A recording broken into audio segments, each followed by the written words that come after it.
Halo teman-teman, selamat datang di Tech Corner Indonesia bersama saya Ismail Jakaria, dan di video kali ini saya akan mereview secara singkat iPad Air generasi keempat. Sebelum lanjut, mohon bantuan teman-teman untuk mensubscribe channel ini dengan mengklik tombol subscribe yang ada di bawah, dan jangan lupa untuk mengaktifkan loncengnya biar kamu tidak ketinggalan video terbaru dari Tech Corner Indonesia. Nah, seperti yang kita ketahui bersama, iPad Air generasi keempat ini dirilis oleh Apple pada 2020 lalu. And today, we are thrilled to introduce an all-new, completely redesigned iPad Air. And here it is. Saya udah pakai iPad Air ini sekitar 1 bulan, dan kayaknya ngerasa perlu juga ya untuk review, meskipun singkat, dan ya siapa tahu ada teman-teman yang berencana beli dan butuh semacam rekomendasi gitu ya.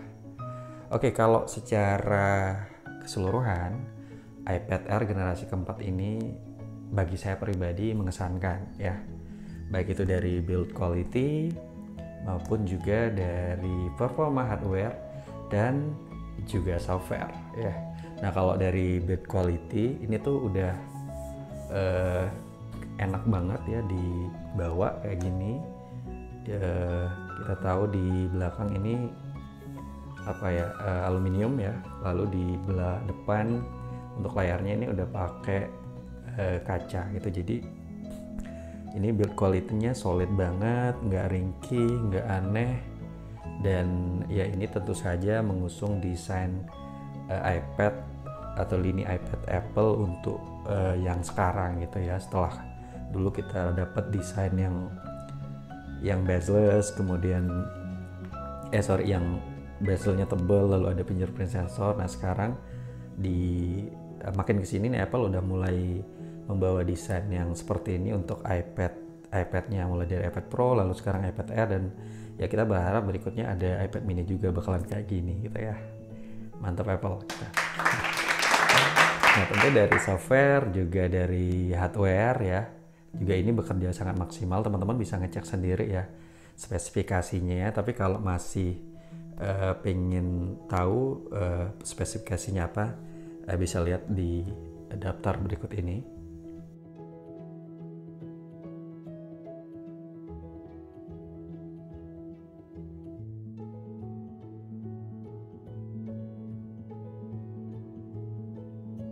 Nah, jadi saya ingin bilang bahwa iPad Air generasi keempat ini bisa jadi alternatif buat teman-teman yang pengen banget ngerasain pengalaman menggunakan iPad Pro ya, tapi secara budget nggak nyampe. Jadi pas banget nih buat kaum mendingan beli iPad Air daripada beli iPad Pro begitu.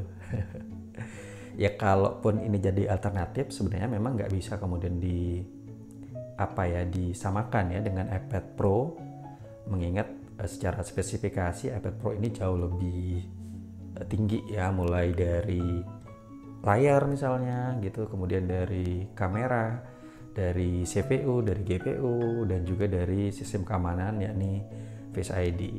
Nah, kalau kita lihat sendiri, bagi saya pribadi sih sebenarnya nggak terlalu membutuhkan layar yang misalnya kayak iPad Pro yang punya ProMotion dengan refresh rate sekian Hz misalnya. Saya nggak terlalu butuh, dan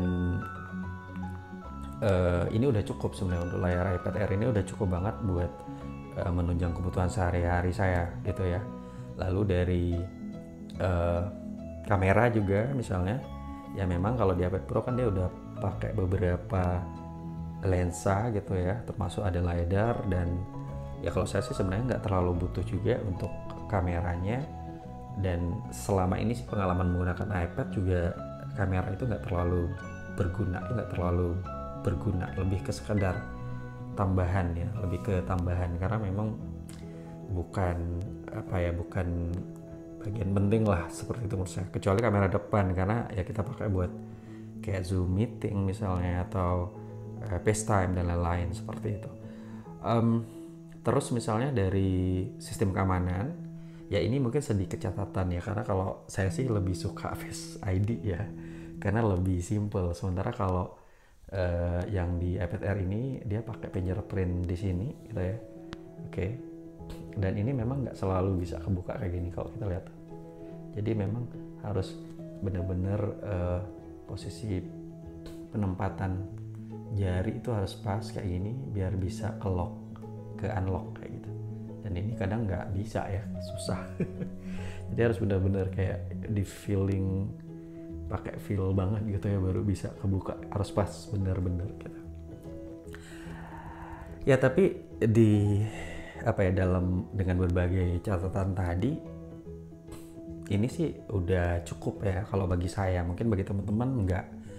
Tapi kalau bagi saya ini udah cukup untuk menunjang aktivitas sehari-hari sebagai pekerja media gitu ya, terutama karena harus mobile gitu ya. Nah ini tentu akan jauh lebih mantap misalnya kita punya kayak Apple Pencil ya, karena di sini udah ada magnetic area yang buat kita ngecas Apple Pencil kayak gitu. Jadi ini udah support Apple Pencil, lalu misalnya kita juga pakai kayak smart keyboard ataupun juga magic keyboard, tapi ya tahu sendiri lah ya aksesoris dari Apple tersebut sangat mahal. Jadi ya udahlah pakai pihak ketiga, misalnya kayak wireless keyboard ataupun misalnya kayak pensil sejenis Apple Pencil yang juga banyak dijual dan bisa dipakai di iPad ini gitu ya. Nah balik lagi tadi teman-teman, kesimpulannya adalah bahwa bagi saya pribadi iPad Air ini sudah berfungsi data bekerja maksimal ya.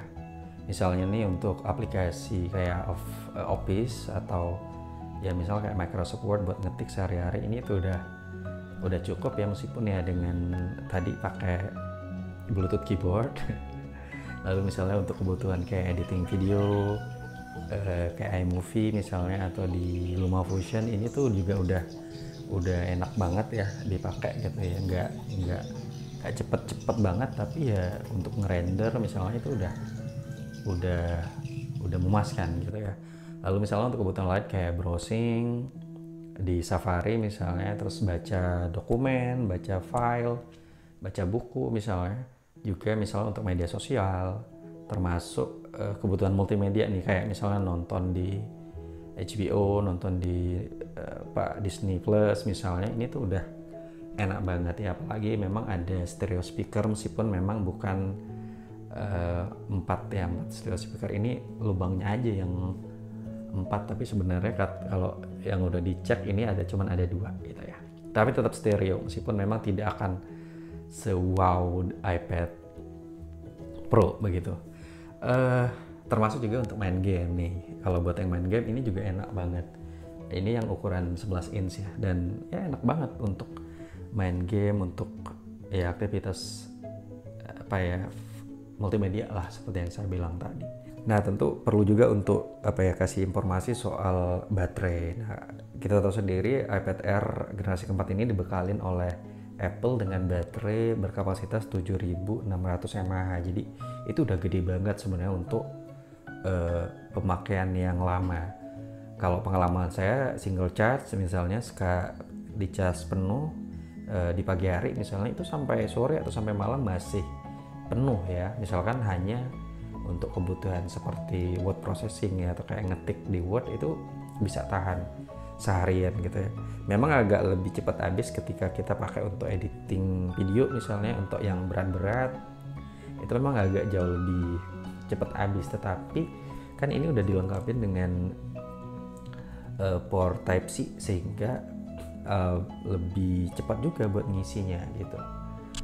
Memang sih beberapa jam baru penuh, tapi setidaknya jauh lebih cepat dibanding kalau misalnya dia pakai yang kayak yang lama ya, yang masih pakai Lightning di seri-seri iPad Air sebelumnya begitu. Jadi ya so far it's good. Ini adalah kombinasi yang pas dari build quality, dari desain, dari prosesor yang kita tahu sendiri Bionic A14 ya, AM14 Bionic dengan 5 konektornya ya, 5 nanometer gitu. Jadi overall good ya.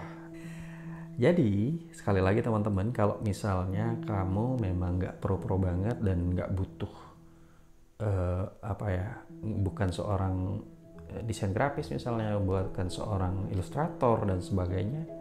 Saya kira ini udah pas banget ya, iPad Air 2020 ini atau iPad Air generasi keempat ini udah pas banget buat kamu untuk menunjang aktivitas kamu sehari-hari begitu. Oke, thank you banget buat kamu yang udah nonton sampai di sini dulu. Kalau ada yang mau ditanyakan bisa di komen, kalau ada yang mau dikomenin silahkan langsung aja gitu ya. Kalau kamu suka videonya silahkan di like, kalau enggak juga nggak apa-apa. Dan jangan lupa buat subscribe ke channel ini. Have a nice day. Ngerasa perlu juga ya untuk review meskipun singkat.